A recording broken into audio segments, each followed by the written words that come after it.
Hey, what's going on, guys? Dan Berman here. Taxation is theft. And today I've got Dane Posner with me. Um, Dane, Representing the theft argument. yes, representing the Libertarian Socialist Caucus, right? Is that right? Libertarian Socialist Caucus of the Libertarian Party, Okay, not to cool. be confused with the DSA. With the The DSA has a Libertarian Socialist Caucus as well, so this is for the Libertarian Party. okay, okay, cool. So Dane, so first let me get this out of the way. I know most of my audience is mostly ANCAP anarchists. They really don't like socialism. But if you can kind of just bear with us for a little while, because I did talk to Dane at the Libertarian National Convention. And first, I want to say this: like, I've tried to talk to socialists before, and they usually get like angry. And of course, these are like the democratic socialists. And they really don't like to talk at all. So first, I just want to say, Dane, even though we might disagree on some things, I really appreciate you taking the time to have a civil conversation with me about some of our differences. Absolutely. Um, so with that said, there's also because let's start with this because you're a libertarian. Um, let's start with like what are some of the things that you have in common with what people normally associate libertarians or the ancaps? So I'm opposed to state control and the extortion that we face. We're basically the things that we agree on. We don't believe that in paying taxes to fund our own oppression. We're anti-police state, anti-drug war. Uh, pro sex work, pro anything that doesn't harm another individual. We're all pro liberty. We believe in liberty for all. Um, we oppose military interventions on our tax dime, bombing other countries, because that ultimately ends up affecting our own economy, and it's only benefiting a few instead of the people. And we're being extorted by the day, so it's something that I'm sure we can agree on. Right. Yeah, and it sounds like I think most of my audience will agree with 99% of that so far. Um, so let me ask this, since the name of our channel is Taxation is Theft, is taxation theft? Yes, especially on the lower class because we are taxed more in proportion to our income than the wealthy class. Right. Yeah, and that's something I point out a lot. You know, if the government takes $100 from a poor person, it does a lot more damage than if it take $100 from a wealthy person, or even $10,000. Absolutely.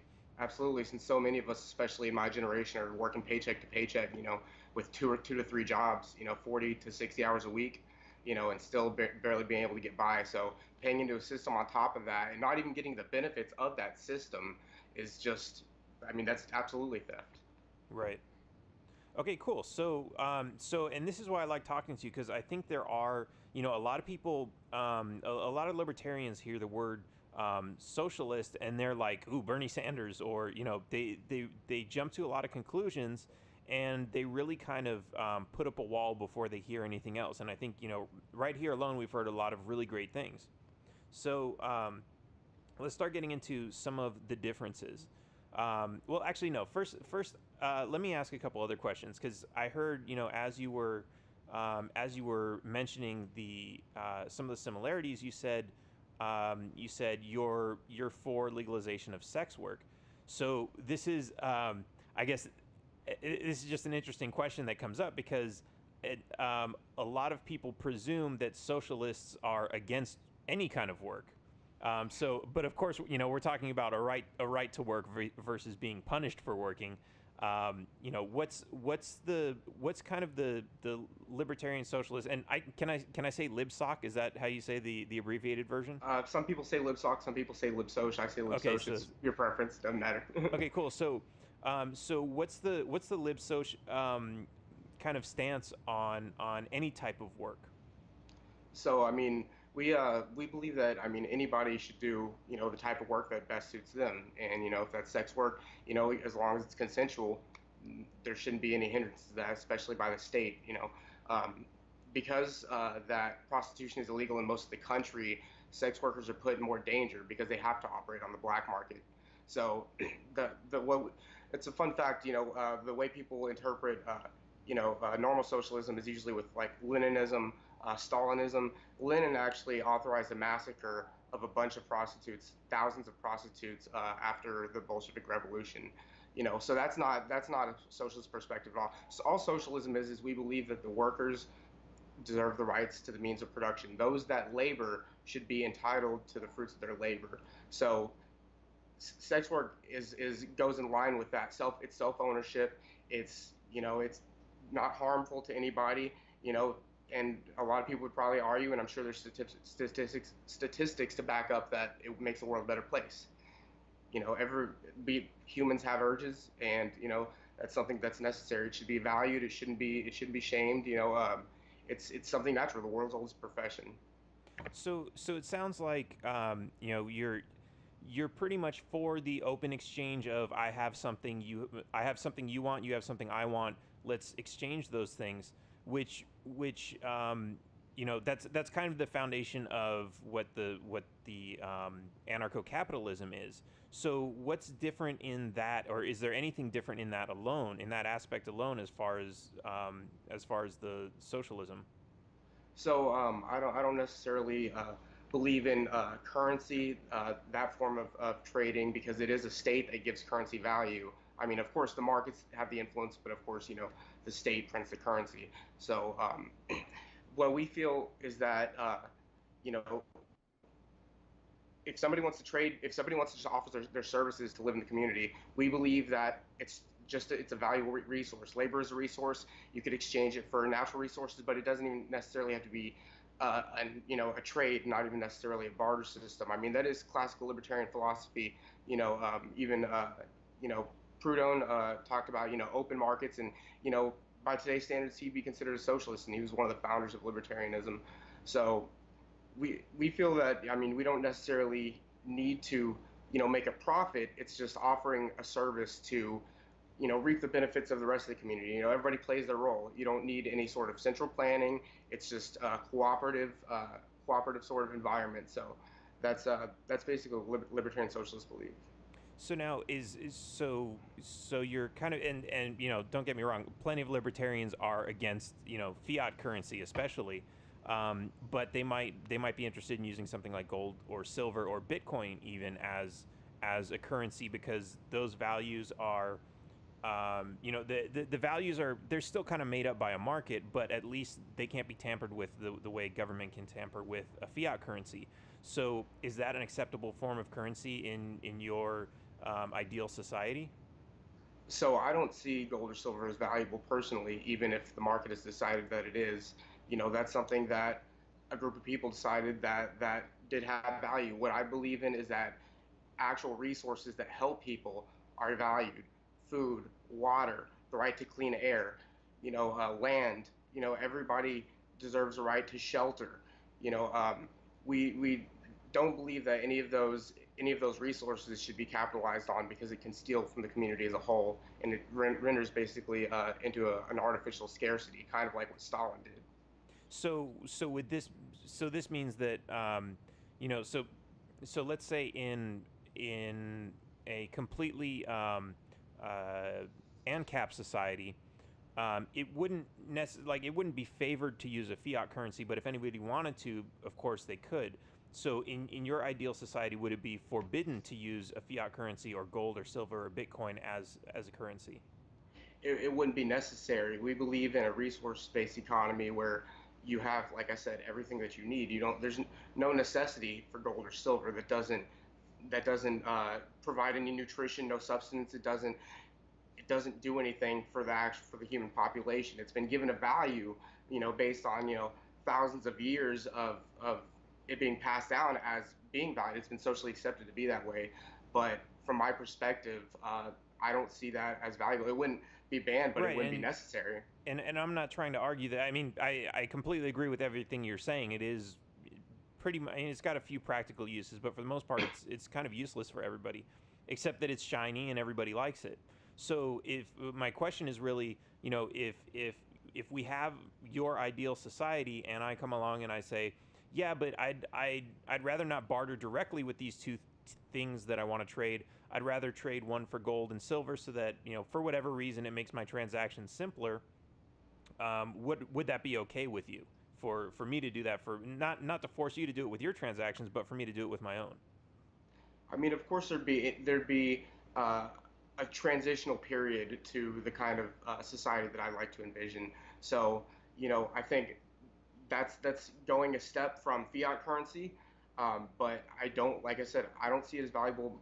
Most people with my philosophy don't see it as valuable. Like I said, we just believe in what is necessary. So But I could have. but if you want to trade, you can. If you want to Okay. trade and you're, in Capistan, have your area, as long as you are not depriving my community of resources, that's, you can Perfect. do what Okay, you want.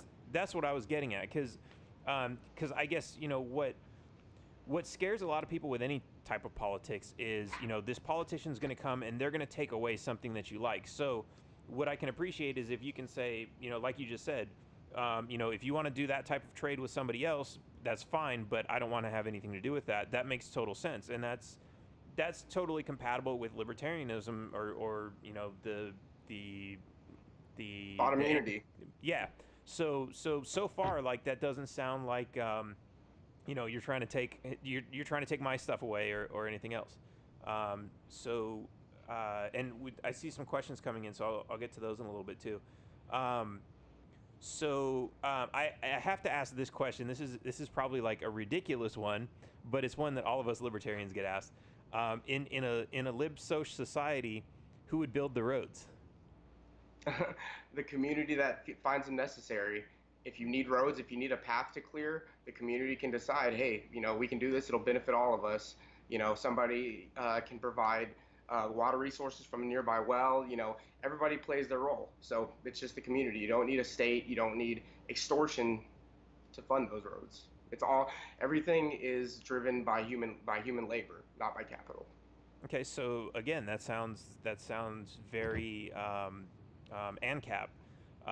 It's, well, of course, there's no profit or anything in there, which is actually, that's an interesting point I like to point out about ANCAP. Even though I favor ANCAP, there's really, I also talk a lot about making donations, contributing to, like, voluntarily to social programs and all these other things, which is, for some reason, that's considered ANCAP, but it's not really. I guess if you think of capitalism as, the profiteering system, it's really nothing. It's just it's just anarchism without, any sort of suffix. Okay, cool. So I guess, so with roads, you come along to some types of problems typically, right? So let's say you have a small village and you've built a road across it, and somebody else wants to say, hey, we want to travel from this point over here all the way to this point over here on the other side, and they want to pass through, and they want to use, oops, I just lost my camera. They just want to use your road. Yeah, that's totally fine. I believe in the right to free movement. Now, what happens if too many people start to use that road? If it gets overcrowded and there's too much traffic, it starts slowing things down. And I understand you could say, okay, well, we'll volunteer and say we want to expand it. But what if none of these outsiders want to expand on it? So they just come and they say, hey, we just want to use your road, but we don't want to contribute to expanding it. It's just, I mean, you have to come to an agreement. If it benefits both parties, then do it. I mean, everybody has to compromise. It's of course that's an issue. No matter, even in a state system, in anarchism, you need to compromise. Right, but So I mean, as long as you're not, like I said, depriving the community from vital resources, why, or going through somebody's shelter, why would anybody really care? So in the ANCAP situation, you would say, okay, well, if you guys aren't going to pay for, if you're not going to, like, maybe they say, okay, we're going to charge a toll if you want to pass, or something like that. If you're I not think going it's to, kind of ridiculous. well, but here's the thing. So what happens realistically if you get so much traffic that you can't even travel? You used to be able to travel from one side of your little village to the other in a matter of minutes, but now it takes you an hour to go a mile across it because this road is so packed with all this traffic, and none of those people are willing to help you out. Is there any point you would either say, okay, look, either contribute or build your own road and, like, force them to go around and say you're denied entry to use this road? I mean, like I said, I personally believe in the right to free movement, and I feel that if somebody wants to charge me to use that road, I don't believe in that. I think that why wouldn't roads be made available to all people? I don't really understand that sort of concept. I don't like the toll road concept, like especially under the state because it's a form of double taxation. But uh, the way I look at it, if anybody needs to change anything, like I said, come to a compromise, or just don't talk to each other. Find find your own lane. Like I mean, we live in Texas, so the way I imagine it is like there's so much space. I don't see that happening, but you do have like in China that like congested roads, or like sometimes I've seen truck drivers be stuck in traffic for like 4 days, or I've read about that. You know, so it's definitely a lot more cluttered there, and it's due to lack of proper planning, really.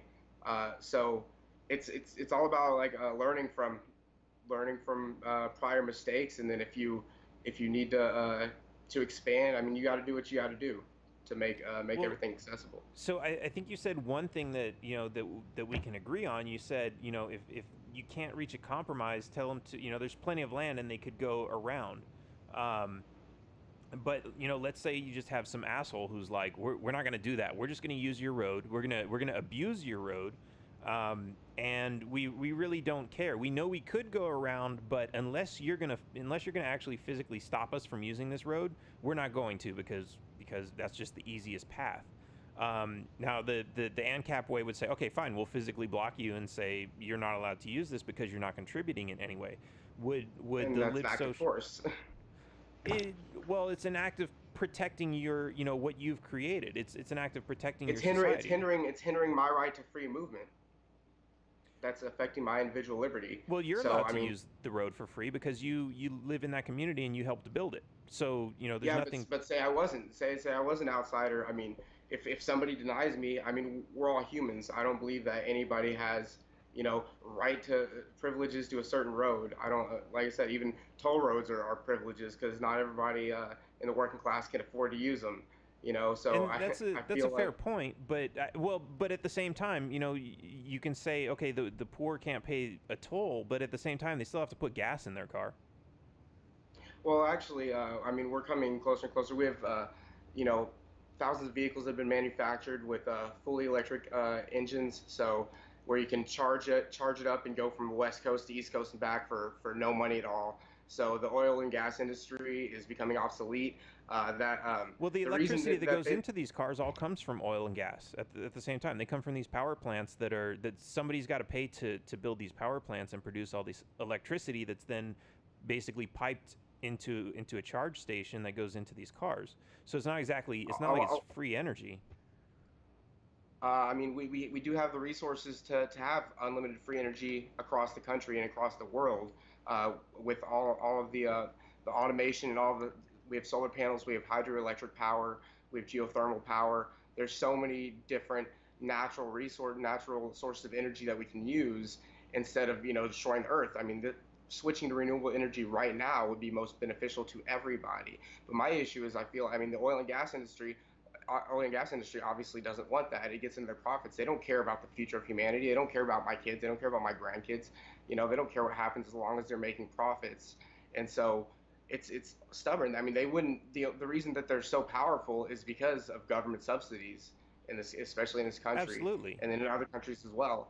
That's my tax time. That's corporate welfare. I don't support that while people are starving and dying in the street. That's not right. Absolutely, and I think ANCAPs would totally agree with you there. We're mostly against corporate welfare because it's paid for with theft. But for somebody to say, okay, that's a lot of solar panels, or that's a lot of windmills that need to be built in order to fuel an entire nation or the entire world.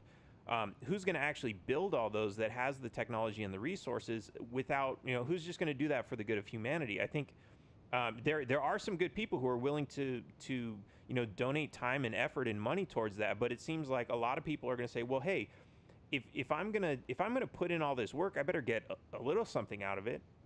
I might get like a Um, nicer house to live in, or I might get air conditioning where everybody else doesn't have it, or just some little perks to having created all this energy for everyone. Isn't there? So, Aren't they due something? so if people weren't prevented to access to a bunch of these resources, and if solar panels weren't made so expensive by government, if a lot of these renewable energy sources didn't have tariffs laid on them, it would be a lot more affordable. And ultimately, I mean, we could install them for free. I mean, I know I personally would, want to do that if I could afford it, or if I knew, if I had the materials to manufacture the solar panels. I would absolutely do that. I know a bunch of people that would. So, but right now, I mean, the government doesn't want you to do that. I mean, there's different HOAs as well that you can't have solar panels on your house, and you have to pay fees and all that. And it's all theft just because it's ending our reliance on certain industries that are allied with our government. Right, and I totally get that, and I'm definitely not arguing against any of the subsidies or the government jacking up the prices on anything. Um, it just seems that most of the innovation that I see, people do it mostly for the money. Some people enjoy it. Like some people enjoy tinkering with electronics and discovering new things and building and everything else. But at the same time, a lot of that takes money, and it takes research time. It takes Well, technology and everything else. And a lot of times you have investors who are going to say, I really like, I want to see these things. I like, let's say we have these big supercomputers. We want to discover something about quantum physics, and we need these big supercomputers to calculate all these mathematical algorithms. And these are like multi-million-dollar computer systems that need to be built to be able to do this. That's not just something that, hey, we can all get together and we'll scrape up some old computer parts and build this thing. This is like, you've got like just the manufacturing equipment that goes into building one single microprocessor costs millions of dollars, and the research that goes into it takes efforts of hundreds of thousands of people who all contribute to this final thing. And a lot of those people would otherwise just say, well, I'm not really interested in doing that. And like, and I'll even give you this, like, once people have that knowledge, a lot of people want to do something with it. But the reality is, most people that go to college for some certain thing are there because of the money. Whether it's if you want to learn to study in this, become a doctor, you're going to make a lot of money. If you become a lawyer, you're going to make. If you become a technician, a computer engineer. And yes, some people are actually interested in the money plays less of a role in that, but a lot of that is really motivated by money. yeah, because that's capitalist propaganda and that's state propaganda, and they're saying like, yeah, if you work hard, if you go to college, you'll be able to be rich someday, and you're constantly chasing that dream. But the truth is, it's a very small minority that ever ends up living comfortably. More and more people are suffering, and so yeah, because of this capitalist system, we are forced to work for money. That's the way it is Okay, because but if we have. I guess I'm talking about the motivation. So what you're saying might be true to some degree, but like, how do you motivate somebody to want to go to college, to want to spend 4 or 8 years in college to learn something highly technical, and then to want to go in and spend 40 hours a week, or 20, whatever they end up doing, to contribute to like build these things? If like, what is the incentive? What's their how do you motivate them? So it's moving forward. If people didn't have to worry about their bills, they would be able to focus on their passions. They would be able to pursue hobbies, which could ultimately lead to innovation. So if they didn't have struggles to worry about, if they had access to free or affordable housing, because there are almost 6 times as many abandoned houses as there are people in the United States, people would be more be able to focus more on what they want to do. So yeah, it's just like, it's innovation has happened throughout all of humanity, and capitalism is a relatively new economic system. So that's like saying, oh, we haven't evolved, since tens of thousands of years ago. So innovation is always going to happen. Innovation is driven by labor, not by capital.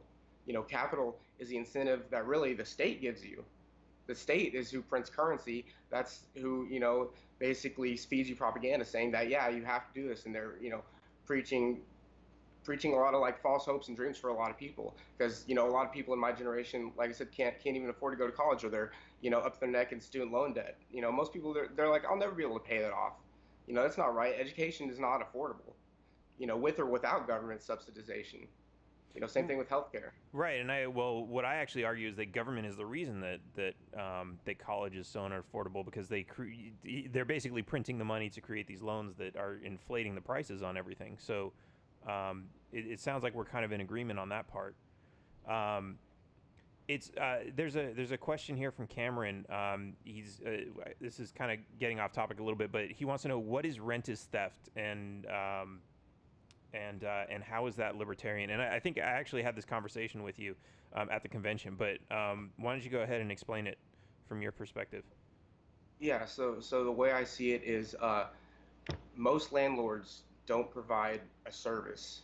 There's a shelter, and you're giving them your residual income every month to not really do anything. A lot of times, like where I live personally, I have to keep everything up.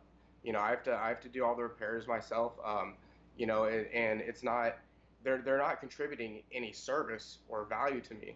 And so, like I said, it is labor that has created these houses, and there are 6 times as many houses as there are homeless people, and they're abandoned. They're not being leased. They're not. Some of them, especially that have been damaged by natural disasters, they're not even up for lease. But if a homeless person decides to go and occupy one that's had nobody there, the police can come on your dime and throw them in free public housing, which ends up costing the taxpayer way more than if we just had housing for everybody. It's a racket because there is a profit to be made off of the private prison industry. So, and that's it's enslavement. It's not right. Right. So yeah, in regards to rent is theft. Like I said, if somebody's not contributing any value, why should I pay them? So let me ask you this: isn't the shelter that you're living in a contributed value? Like you said, it was created Well, with labor. yeah, it was built by labor, but even then, the workers don't own the means of production. So, the laborers that built it, they got an arbitrary wage to construct it. So it wasn't, the landlord that necessarily did that. And like I said, there are, millions of, I think it's 18.6 Right, million but the abandoned properties. Mhm. so let's talk about this for a minute, because and I get the abandoned property argument, that's which is I think that's a totally different topic, but so let's try to stick to this. So the landlord, let's say the landlord, he didn't build it himself, but he paid someone to build it. He still had to trade his labor for that money to be able to pay somebody to build it. So it's really, and so maybe he traded his labor for, $50,000, and then he gave, out of that 50,000, he gave 40,000 to somebody, to actually build it, and including materials. And now he's got a house that's valued at 70,000. Is like, what's really so wrong with which one of those steps does this go wrong for him to So own this? it's so like I said, if somebody wanted to charge rent in a stateless society, what's going to give anybody the incentive to pay that rent? That you are threatened with force for not paying rent. So if you end up, like I said, occupying a place or building your own shelter right now with the state in place, they can tell you that you're not allowed to do that. You can't make your own shelter. You have to pay into the government. And I don't see land ownership as a whole lot different if you're charging people rent, because that's rent costs more than taxes out of my paychecks, out of my monthly budget.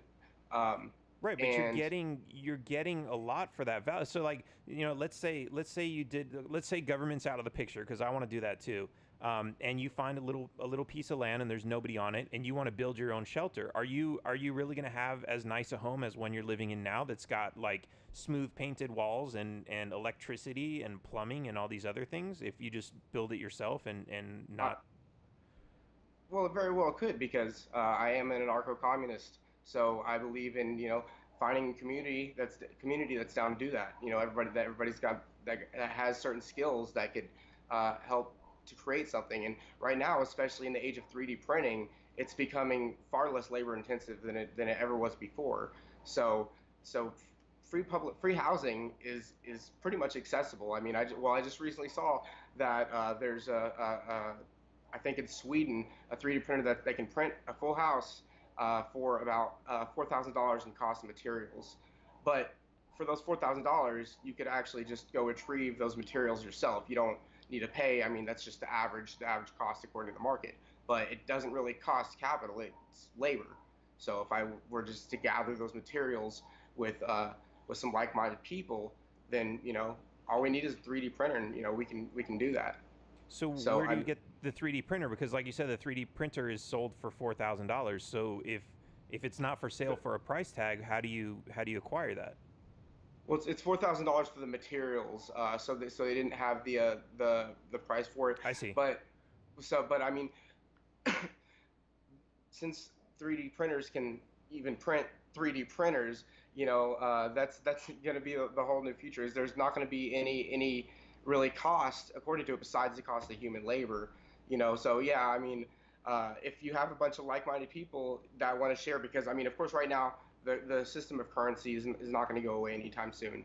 But if I do have a bunch of like-minded people that want to contribute, a little bit, we can get a 3D printer, and then we no longer even have to use currency, because if we use, like I said, renewable energy sources to power everything up, we can be self-sustainable, grow our own food.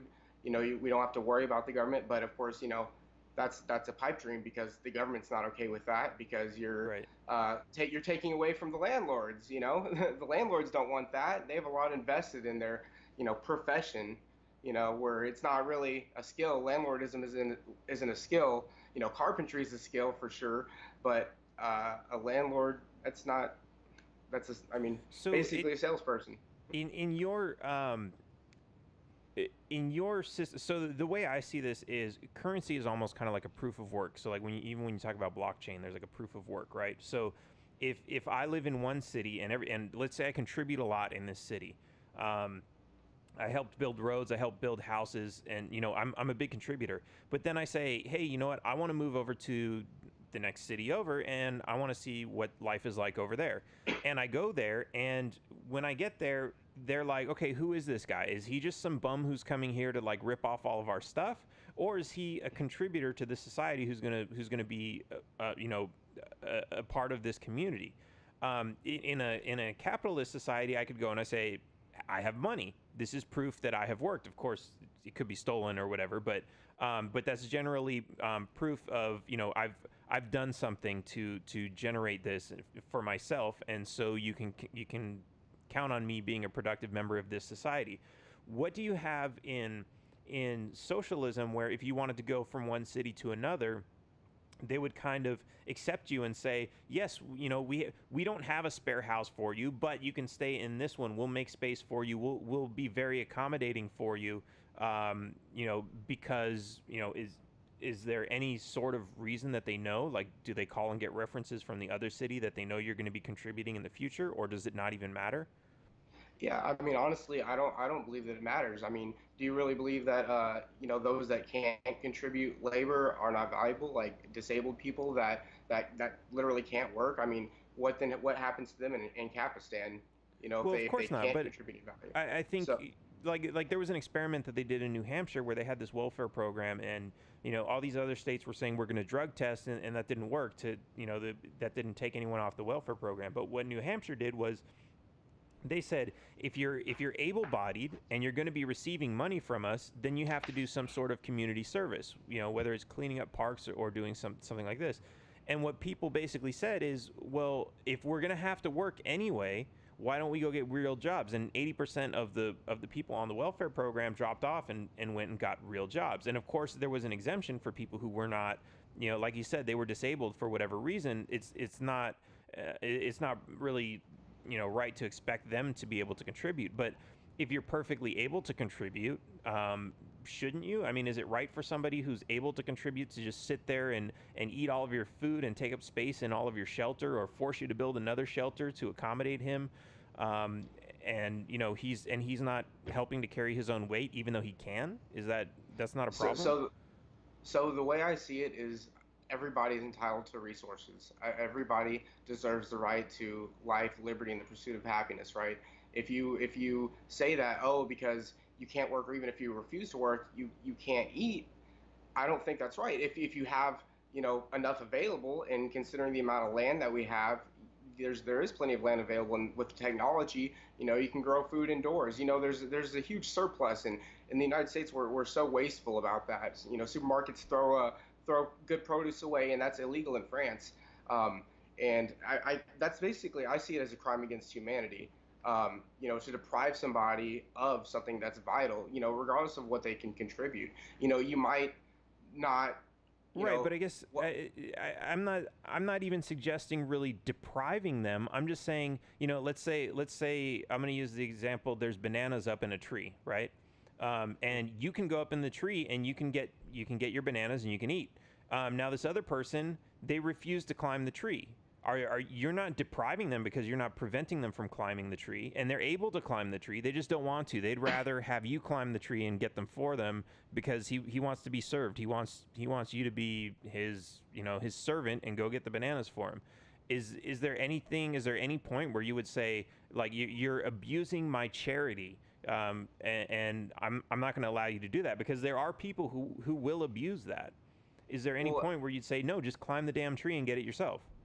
Well, I mean, at the point where you don't, if you don't have enough for yourself, if they're taking, more, if they're taking too much from you, and it's at that point, depriving depriving you of your liberty. It's all about, the mutual system, mutually benefiting each other, and if you help your fellow neighbor, generally it's going to improve the whole community. I mean, if you know, yeah, not everybody's going to pull their own weight, and everybody's victim of circumstance, and you know, people are put in really awful situations. I'm But just talking about as people who are they're not even in bad situations. They just don't want to contribute, because why? If everyone else is taking care of them, they just don't want to contribute. well, That's the I'm kind of person I'm talking about. well again, like I said, you can. I mean, food is plentiful, so as long as, like I said, you have enough for yourself, as long as there's plenty to go around, which there's enough land and resources available to have enough food to go around, then you wouldn't have to worry about that issue. You might not want to associate with that person, you might not want to keep them around, but I mean, to say, no, I'm going to keep more of these bananas than I need, just because I don't like you, or you don't contribute any value to me. I mean, I think that's wrong. And of course, there are people like that, and I think that's really the difference between capitalists and socialists. Okay. Sorry, I'm trying to read through some of these questions in here. Um, a lot of people are saying money is fake. Yeah, it's true. Is Absolutely. Yeah, and I think that's something that both sides agree with. Um, Here, if we're going to argue that private charity will be better than government welfare, and that this private charity will fill the gaps, then why shouldn't people expect to be taken care of if they do not have access? So, private I charity, Yeah, go ahead. I was in, yeah, so private charity isn't solving the problems. I mean, Jeff Bezos isn't taxed, so much that he's not able to end world hunger. He's got more than enough to do that. He's, I believe, right now the richest person in the world. So he has enough capital to do that. I know there's enough resources available. If if capitalists want to prove that they really care, I mean, throwing a few $1,000s isn't necessarily going to solve it. And I don't understand why people need to have way more than their fellow man while people are starving. I believe that if you want to have multiple houses, that's fine, as long as everybody has a house. If you have multiple houses while people are homeless and, like I said, starving, dying in the street, then that's immoral, and you're creating artificial scarcity. There's that property available, and I wish private charity would solve it, but in taxation isn't hindering it. It's a small amount to somebody like Bezos or Gates or Warren Buffett. Like I said, whereas taxation to somebody like me, uh, a millennial with an average millennial income, I mean, obviously I can't really contribute much in the form of private charity, and it's making it hard for us to survive while, the wealthy minority benefit. Right, and I can see a lot of that. I guess so. There's, okay. So let's talk about like the super wealthy, right? Let's say somebody's worth $100 billion. Like, it's not like they have $100 billion in cash just sitting in a vault somewhere. Like this money is all tied up in assets and everything. And I'll agree with you I'm sure you would agree with this, that the fractional reserve lending system is just totally screwed up. But like if this guy has $100 billion, some of that's sitting in banks, which is lent out to people so that they can afford to buy their houses. And I agree, that's like, that action right there is inflating the price of the houses and forcing people to borrow. But nonetheless, that's helping people to buy things that they can't otherwise afford. So it's not like they're just sitting there with all this money in a vault saying, you can't have access to this. It would be completely different if they had, let's say, and this is what the government does. I want to just take, this, like, 500,000 square miles of land, and I'm going to call it mine because I have all this money, and I'm going to buy it from someone, and I'm going to claim that this, this huge chunk of land is mine, and you can't touch it. You can't grow food on it. And I think that that's a little bit ridiculous too. And I think that's something that you would agree with. That's that's the main argument against property, is depriving the community from valuable resources. But when we're talking about, like, there's, I don't know how many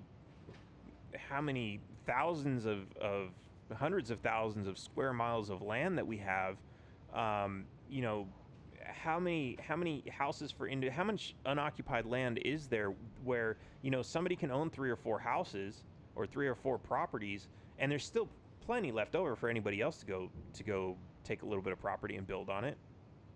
Yeah, well, I mean, yeah, both you and I live in Texas, so we know, like, how much land is available and how many abandoned properties are available. And like I said, if you're not depriving the community from valuable resources, then like I said, that's fine, as long as everybody has shelter, because society has come to the agreement that shelter is necessary for human life. There's natural disasters to worry about. There's all kinds of stuff.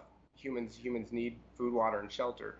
So, if you want to claim a little bit of land, like I said, as long as you're not infringing upon my right to, food or, water, you're not claiming the only water source as yours and trying to sell it to me. As long as you're not doing that, you can do essentially what you want.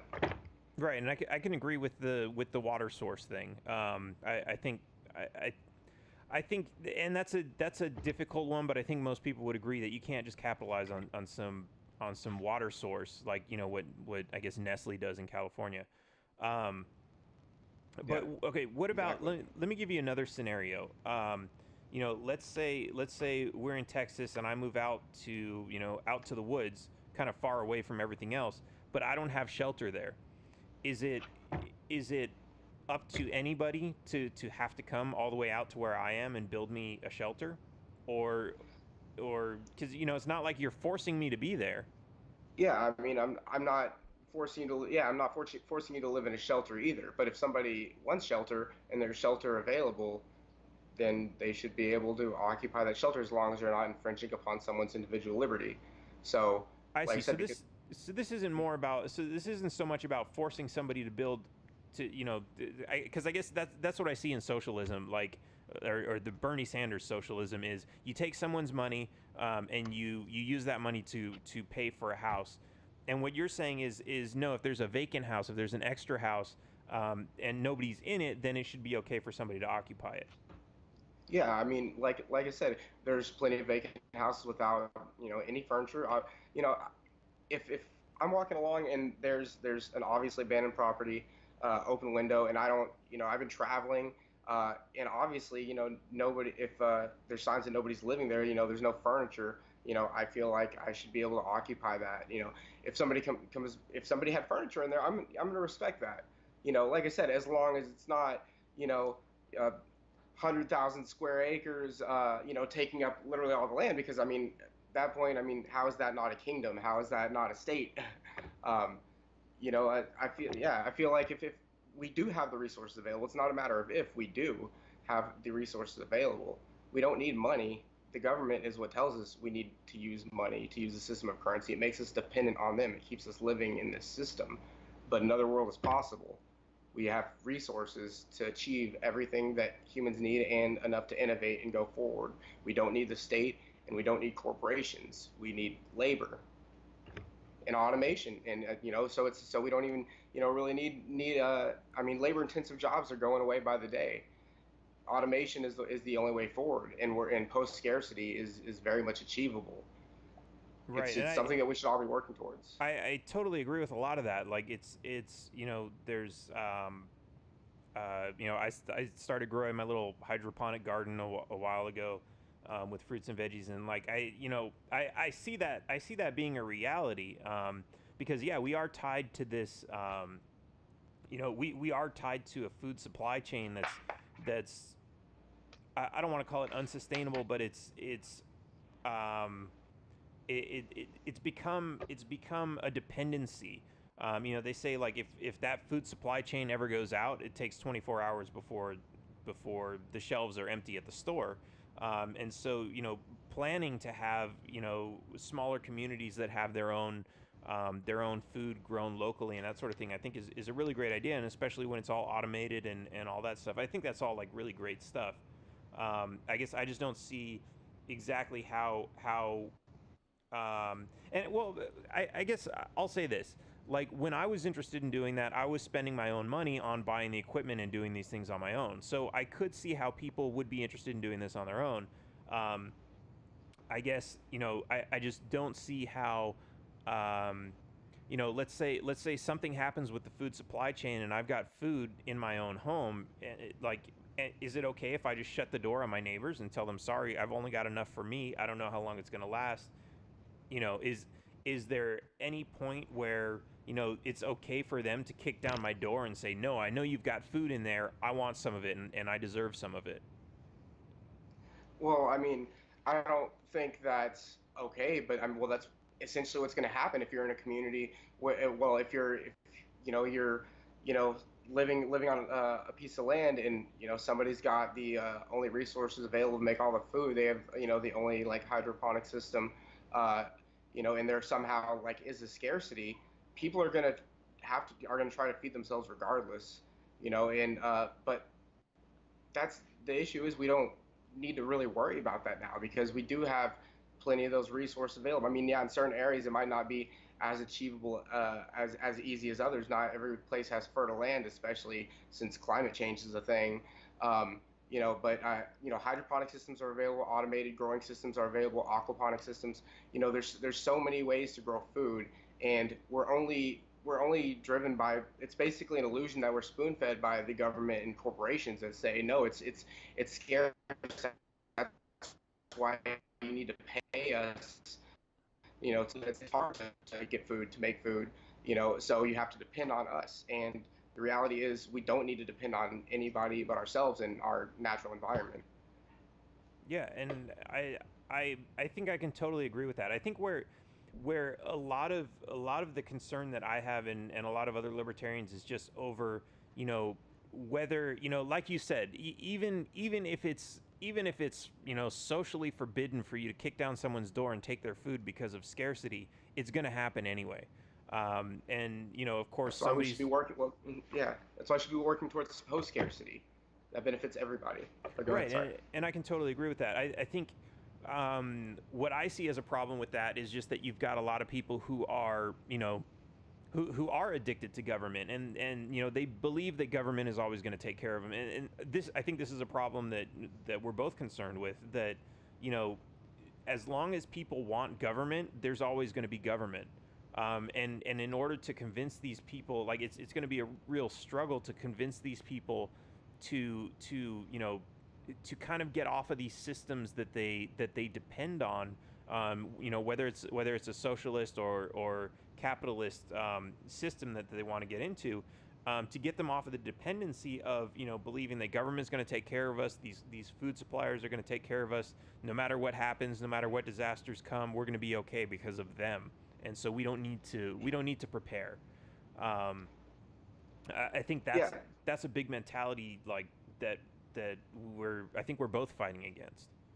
Yeah, yeah. So, I mean, of course, centuries of statist propaganda has led us to think a certain way, um, but what we need to show is that there is a way forward, that we don't need to depend on them. And once, like I said, we start growing our own food, uh, having our own access to clean water, having access to shelter.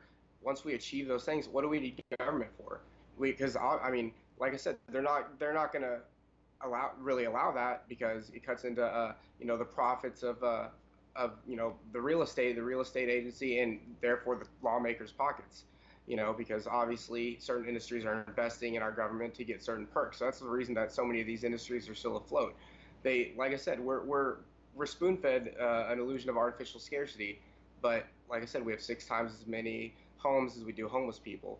So we just need to show the people that are relying on the state and that have uh, not had the time to change their mind, not had the time to do their own research. We need to show them that we don't need the state, that all we need is each other and equal access to resources. All right. So Travis is asking a question. Um, does anarcho-communism would that allow? And well, here, let me clarify this first. So you're with the Libertarian Socialist Caucus. The flag you have in the back is the anarcho-communist flag, right? Yep. Is there so you're an anarcho-communist? Is there any distinction between, or I guess, is there even an anarcho-socialist, or what's kind of the difference between socialist and communist? So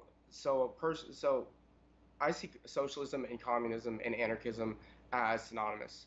Uh, Everything that socialism, communism, and early anarchism advocated was a classless, stateless society. That's why I don't see the USSR, the DPRK, Venezuela as communist, because the state owns the means of production over the people. So in our anarcho-communism, libertarian socialism, that is synonymous. But with our caucus, we are a big tent caucus. So we have mutualists, we have Georgists, basically anybody on the left side. But I mean, there even are people more on the right side of the economic spectrum in our caucus as well. But it's just like I said, we believe in a classless, stateless society in which the workers own the means of production. So that means that they're entitled to the full product of their labor, as opposed to the capitalist system, where those that don't work get reap the most benefits. They get profits, while the actual people that are contributing labor are working paycheck to paycheck, and struggling to get by. So we believe that everybody that's contributing deserves the right to the products of their labor. That's all I believe. Okay. So to get kind of back to Travis's question, he was asking, so are you? I think we kind of talked about this earlier, but I guess this is a little bit different. As an anarcho-communist, are you allowed to trade products and services? So we talked about kind of barter before. Would there really be any need to trade, or would you just go to whoever has whatever you need and say I want that for now, and whenever you need something, come to me and get it? Well, yeah, like I said, of course, there's obviously a transitional period to where you don't need to trade. I mean, because right now we have to transition to post-scarcity. We have the resource available. We still have to work towards that. So for the time being, a barter system is a better system than the current system of currency that we're living under. So it's a good transition, but again, you shouldn't deprive somebody of natural resources. So like I said, if you want to trade products and services, I mean, that's cool. As long as you both agree, that's totally fine. I'm not against people, forming their own agreements. That's totally cool, as long as you're not infringing upon anybody else's liberty. So it's as long as everything's cooperative, it's mutually beneficial, then you can do what you want. But what I'm saying is we're moving to a period where we don't need to worry about scarcity, and so we're going to be, well, except with, I mean, the state is preventing us really from getting there, state and corporations. So that's something that we have to work to get past, and we have to, like I said, end our dependence on them, and start speaking out against different rules that say that you can't have a neighborhood garden, that you can't feed more than 5 homeless people in a certain area like we have here in Houston. Um, there's so many rules that there's so many laws against the homeless. Homelessness is essentially illegal in so many places. Um, but yeah, like back to the trade. You can trade as long as you're not depriving me of my right to life. If, like I said, as long as you're not taking the only food that's available and saying that no, you have to do something for me for it, because like what if I've been starving and I can't work, because that's ultimately what's going to happen if people don't have access to food. Emmett Goldman said, if you're hungry, ask for work. If there's no work, then ask for bread. If there's no bread, then take bread. And that's not a form of aggression on the part of the starving.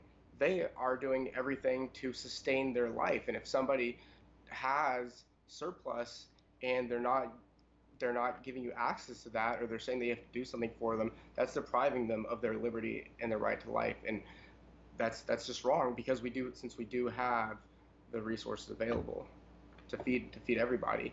And Jeff Bezos himself could end world hunger. The estimated cost to end world hunger is about $30 billion.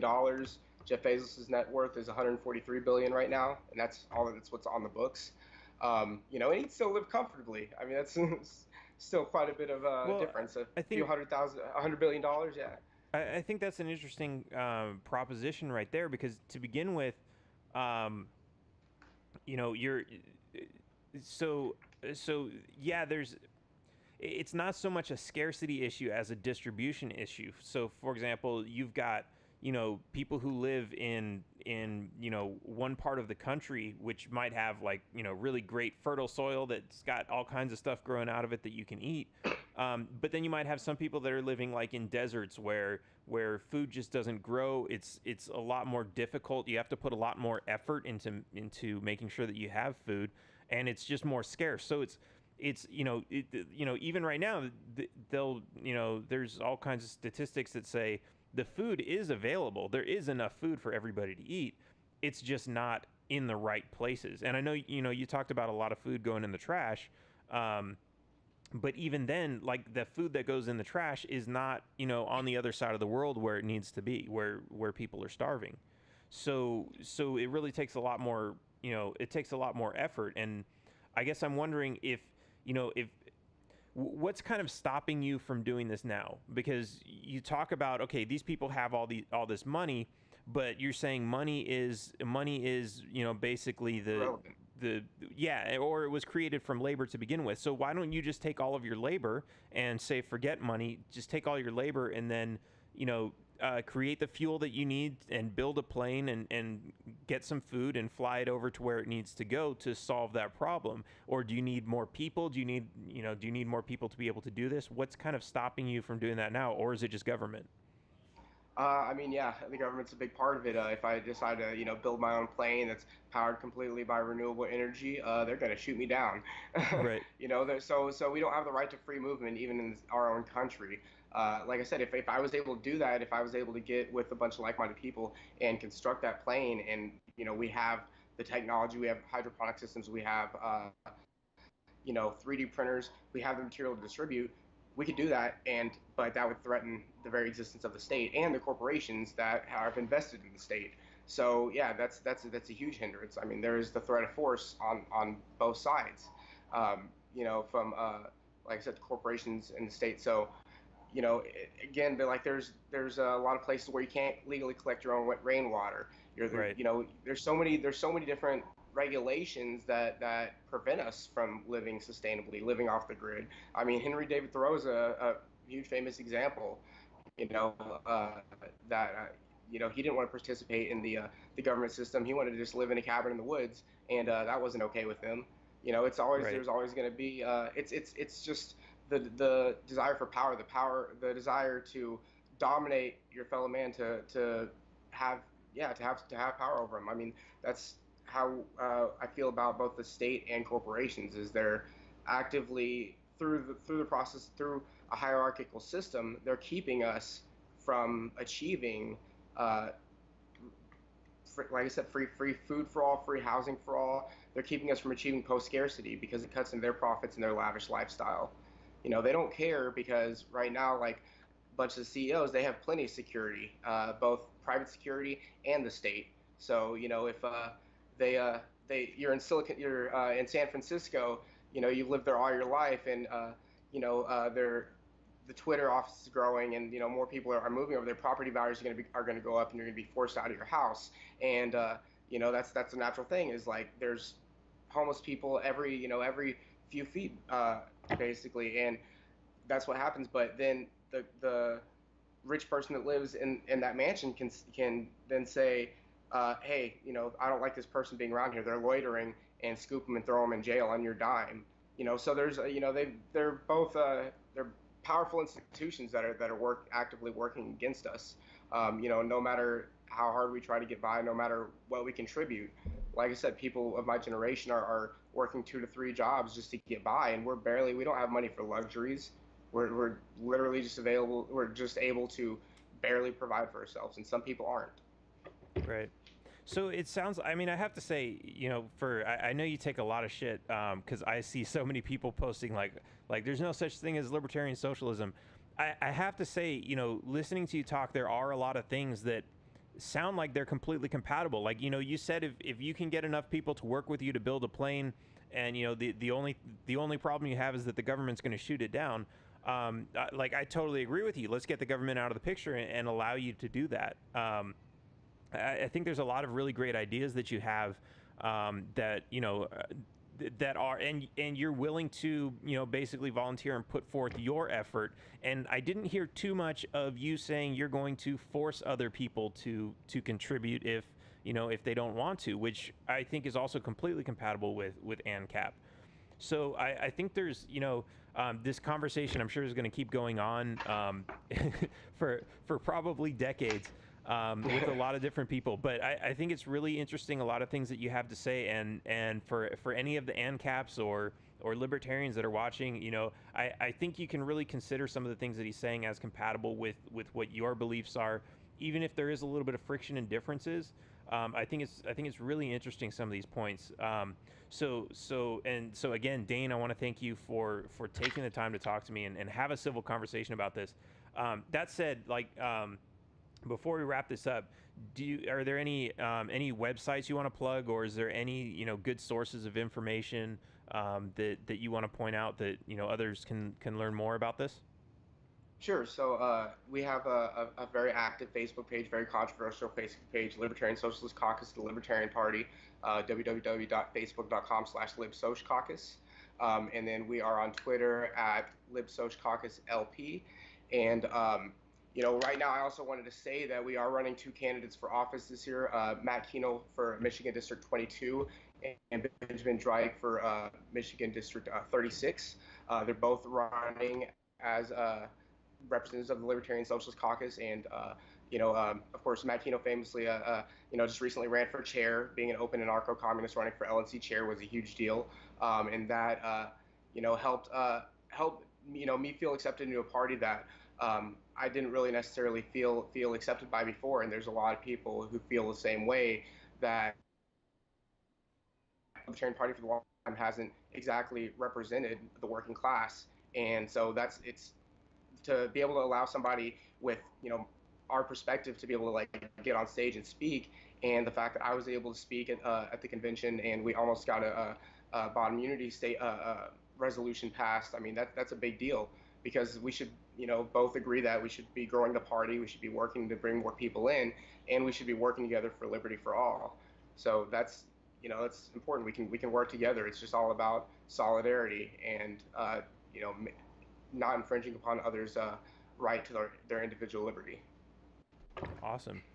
Okay, cool. Well, Dane, it's been really awesome talking with you, and we'll follow up. I talked to Matt Keno, so hopefully I'll have him on the show sometime in the future too.